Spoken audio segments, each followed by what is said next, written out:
Bonsoir et merci de nous ouvrir vos portes pour une rencontre exceptionnelle, une rencontre qui a déjà changé des millions de vies, peut-être la vôtre ce soir. Installez-vous confortablement, bon sabbat chez vous, saison 7 commence maintenant.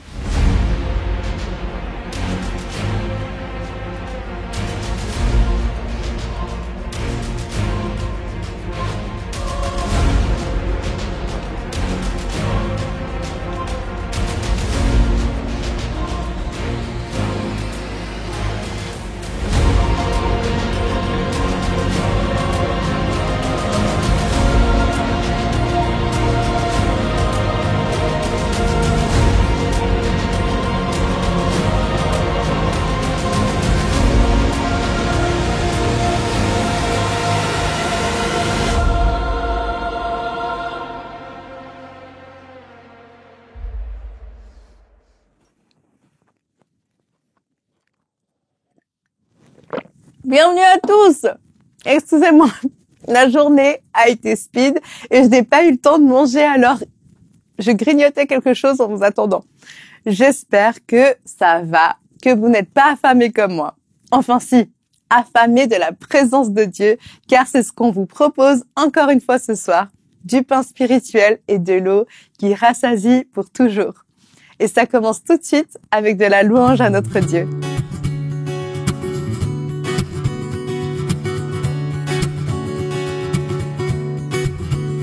Oui, le bonheur et la grâce m'accompagneront tous les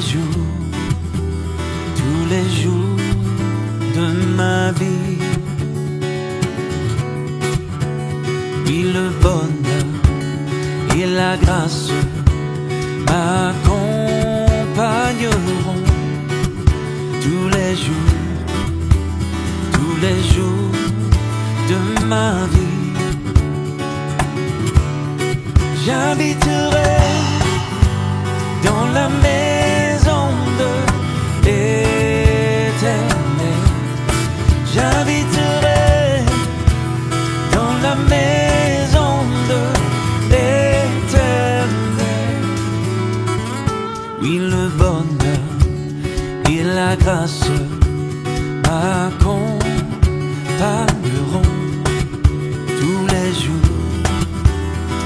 les jours de ma vie. Il me conduit près des sources calmes, je me repose dans son amour. Chaque jour, il restaure mon âme, et dans ses sentiers j'ai le secours. Oui, le bonheur et la grâce m'accompagneront tous les jours de ma vie. J'habiterai dans la maison de l'Éternel. J'habiterai dans la maison de l'Éternel. Oh oui, le bonheur et la grâce m'accompagneront tous les jours de ma vie.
m'accompagneront tous les jours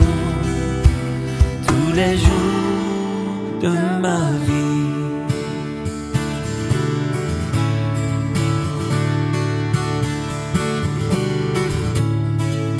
Quand le vol de la tempête vient assombrir ton ciel bleu, au lieu de baisser la tête, compte les bienfaits de Dieu. Hey!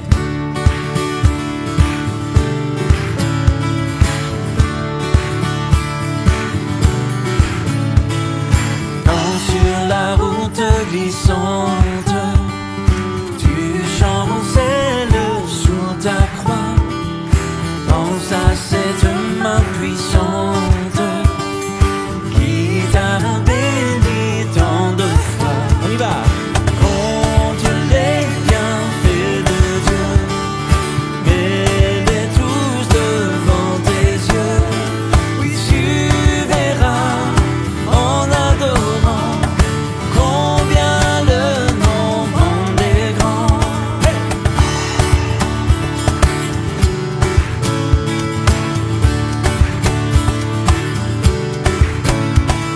Si tu perds dans le voyage plus d'un cher et tout trésor, pense au divin héritage qu'il a haut te reste encore.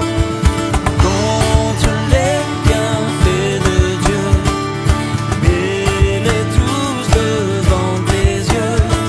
Oui, tu verras en adorant combien le nom en est grand. Oui, compte les bienfaits de Dieu, mets-les tous devant tes yeux. Et tu verras en adorant combien le nom en est grand. Oh oui, tu verras en adorant combien le nom en est grand.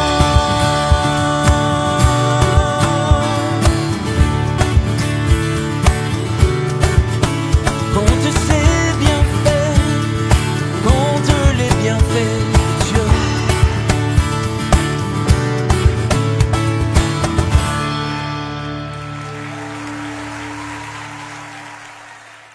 Rien de tel qu'une eau bien fraîche pour se désaltérer. Je sais que dans certains pays, l'eau est un élément rare. D'ailleurs, petite parenthèse, si le cœur vous en dit, vous pouvez soutenir l'association ADRA qui a pour mission, entre autres, de fournir de l'eau potable dans des régions de sécheresse. Et pour cela, elle construit notamment des puits. Parenthèse fermée. C'est justement au bord d'un puits que notre invité Roberto Badenas nous amène ce soir. Il est l'auteur du livre Rencontres inoubliables, duquel s'inspire notre 7e saison de Bon Sabbat chez vous. Et va nous parler d'une soif inassouvie. Tout un symbolisme que nous étudions maintenant avec l'épisode de la femme samaritaine. Écoutons seulement. Aujourd'hui, notre rencontre se passe à Sichar.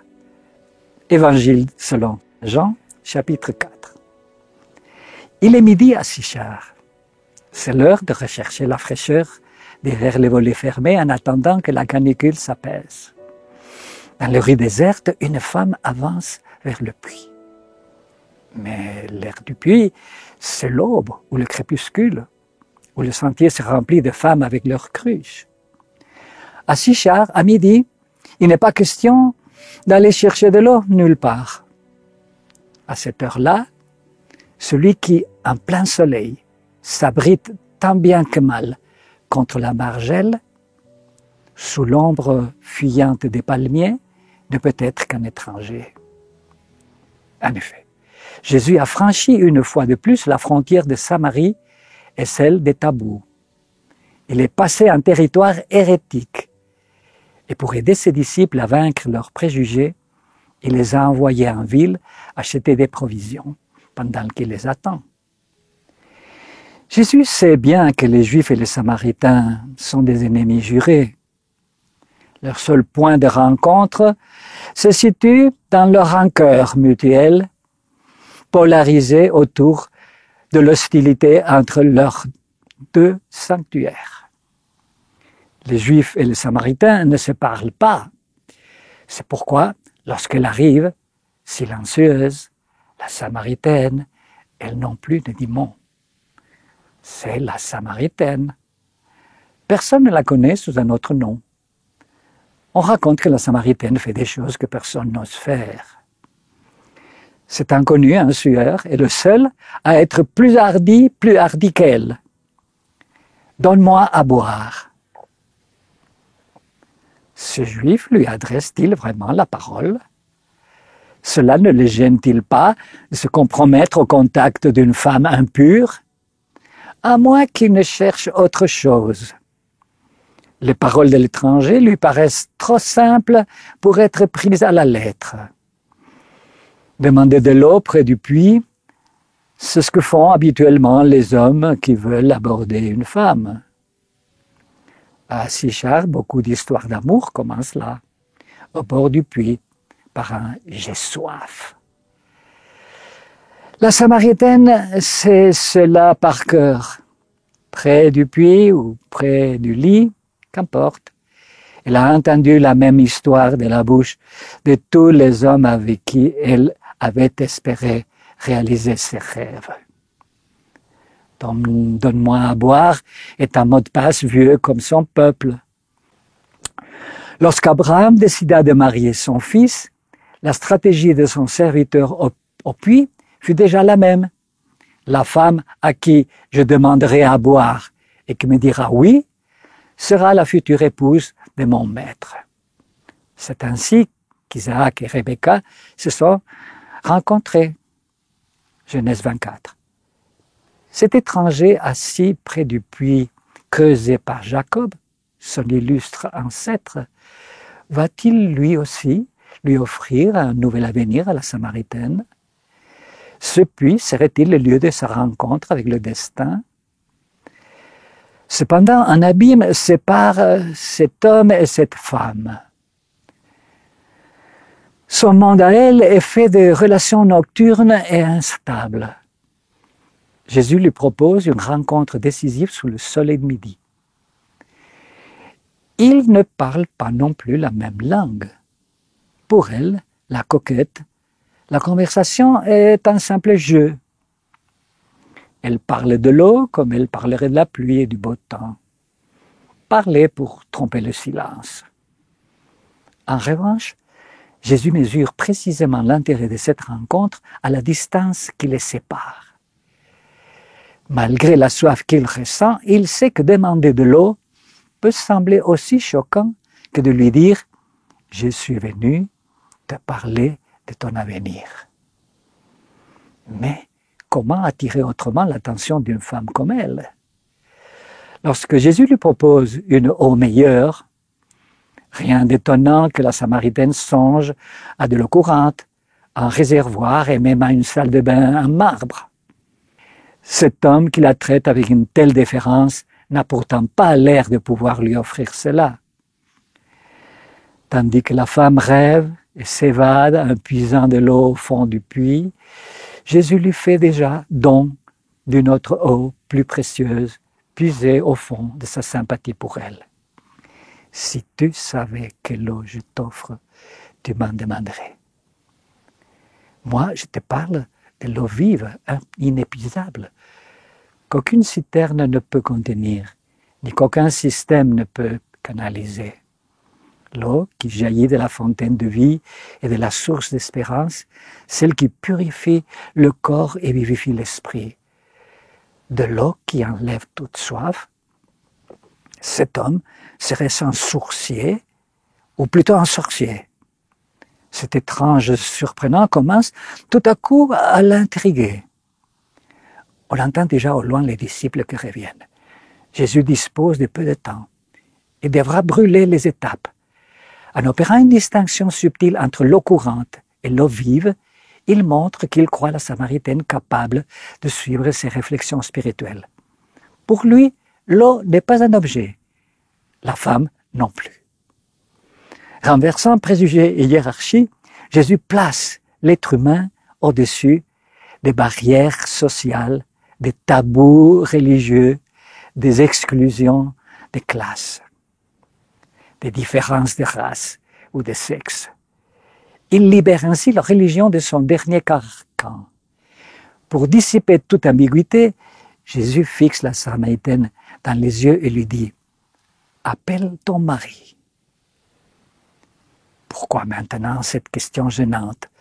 La Samaritaine n'a pas de mari, elle en a eu 5 et elle ne croit plus au mariage. Depuis ces 5 échecs, elle se méfie des hommes. Elle a choisi l'indépendance au détriment de la sécurité. En faisant allusion à son état civil, Jésus ne lui adresse pas de reproches. Il lui demande tout simplement de définir son identité, son statut social, ce qui détermine son existence légale. En réalité, il l'invite à être elle-même, sans recours à aucune couverture sociale. Tu as eu 5 maris et maintenant, tu vis avec qui se présente. Jésus fait un simple constat. Il ne mentionne ni promiscuité, ni immoralité. Mais l'indulgence non plus ne perce pas sous ses paroles. 5 hommes, 5 maris, 5 blessures mal refermées. Tu as donc souffert tant de déceptions. Il n'est pas étonnant que pour ne pas souffrir davantage, tu t'engages chaque fois un peu moins. 5 rêves enterrés, 5 déserts là où tu avais planté un jour des jardins. Et dorénavant, tu ne veux plus t'engager, mais ta soif demeure. Si tu ne crois plus en l'amour des hommes, n'est-ce pas pour avoir espéré un amour durable? Devant la clairvoyance de son mystérieux interlocuteur, la Samaritaine perd son assurance et ôte son masque de frivolité pour laisser entrevoir un cœur d'enfant blessé. Elle commence à comprendre. Tu parles un prophète. Eh bien, parlons donc religion. Je ne suis pas pratiquante. J'ai quand même toujours voulu croire. Mais croire en quoi? Vous, les Juifs, vous prétendez détenir la vérité. Et vous dites que votre Dieu accepte seulement d'être adoré dans votre temple. Au contraire, les Samaritains disent que l'on n'accède à Dieu que du haut du mont Garizim. Cette femme intelligente sait que le centre de toute expérience religieuse véritable se trouve dans la rencontre avec Dieu. Mais elle sait aussi que les religions tendent à cristalliser leur centre d'intérêt autour d'elles-mêmes et que les religieux se combattent entre eux non seulement par ferveur, mais par fanatisme et par orgueil. Les religieux sont des hommes, et la Samaritaine en tant que femme les connaît assez bien. Elle pose donc à Jésus une question qui détourne l'attention de son cas personnel vers la réflexion théologique, afin de satisfaire sa curiosité, mais aussi de valoriser son interlocuteur, car Jésus est devenu pour elle un homme exceptionnellement intéressant. Jésus saisit la manœuvre, et comme ses convictions ne sont ni juives ni samaritaines, il lui répond en esquivant l'alternative. Dieu est en dehors de nos systèmes et bien au-dessus de nos querelles de clochers. Pour rencontrer Dieu, il n'est pas nécessaire d'aller sur la montagne ou jusqu'au temple. Il suffit d'aller au plus profond de ton désir d'amour. La religion qui n'a pas l'amour pour centre n'est rien d'autre qu'une citerne vide. Chercher à adorer Dieu sans essayer d'atteindre l'esprit et la vérité est inutile. C'est pourquoi, dans tant de démarches religieuses, dans tant de sanctuaires, on ne rencontre au fond que de la soif inassouvie. Ce ne sont que des sources taries. Seul celui qui s'élève au-dessus de tous les temples et de toutes les montagnes peut étancher notre soif insatiable et faire fleurir notre vie. La Samaritaine soupire et dit, « Un jour, quelqu'un viendra et nous éclairera sur ces questions. » Jésus répond, « Ce moment est arrivé et celui que tu attends est en train de parler avec toi. »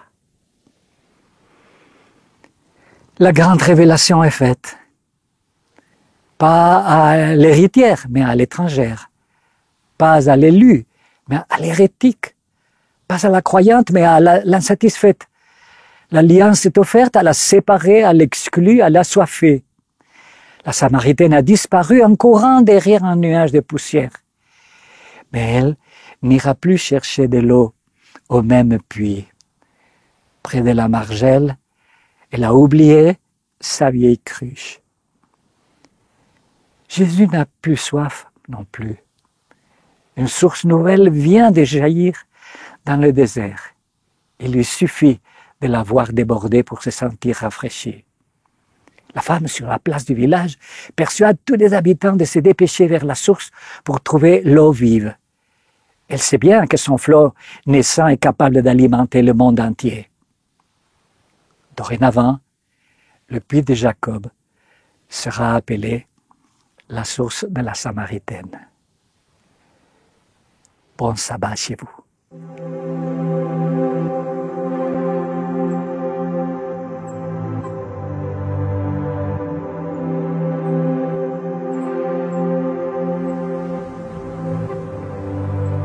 Dieu souverain, tu domines mes doutes et chagrins, tu contrôles ma vie, tout pouvoir se trouve entre tes mains, Prince de paix, tu pars.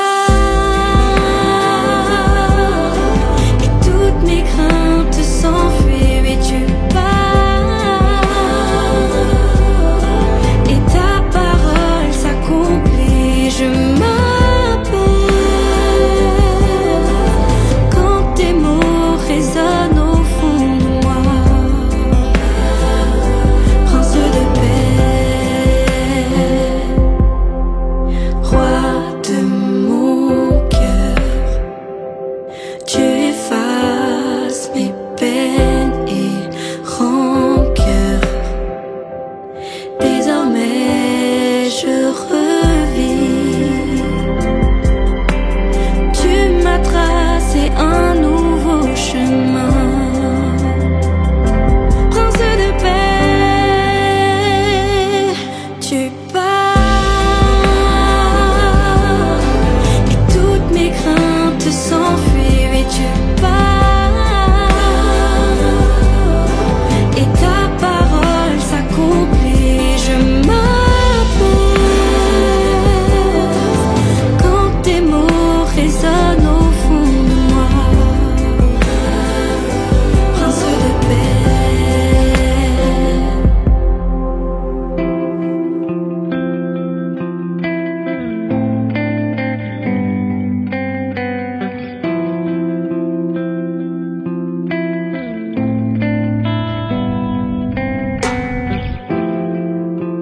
Lorsque je tremble, ta main me saisit, et si je sombre, ton amour me suffit. Tu calmes les vents, même la mer t'obéit. Quand tu pars, oui quand tu pars, lorsque je tremble, ta main me saisit, et si je sombre, ton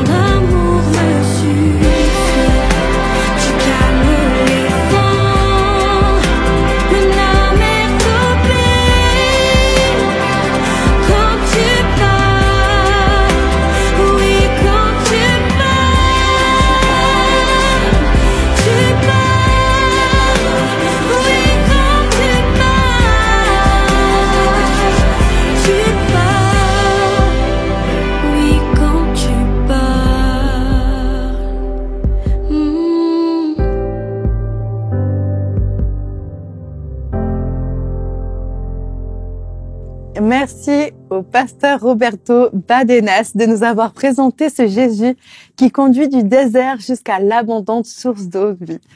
Et je ne sais pas s'il va pleuvoir en ce sabbat, mais je vous souhaite sincèrement que la pluie du ciel tombe sur vous et abreuve les recoins arides de votre cœur. Que Dieu vous bénisse abondamment. Et soyez également la petite goutte qui va désaltérer le cœur aride de quelqu'un d'autre en partageant cette vidéo.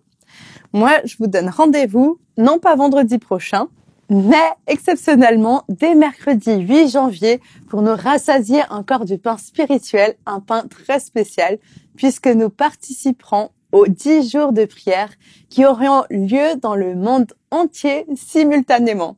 C'est Olivier Rigaud, pasteur et passionné par la mission de Jésus, qui vous guidera à travers le thème ô combien crucial de la prière. Alors rendez-vous du 8 au 18 janvier 2025 sur la chaîne Espoir Média chaque matin et chaque soir pour quotidiennement un podcast et une vidéo. Du pain à profusion. Alors à très vite et surtout, bon sabbat chez vous.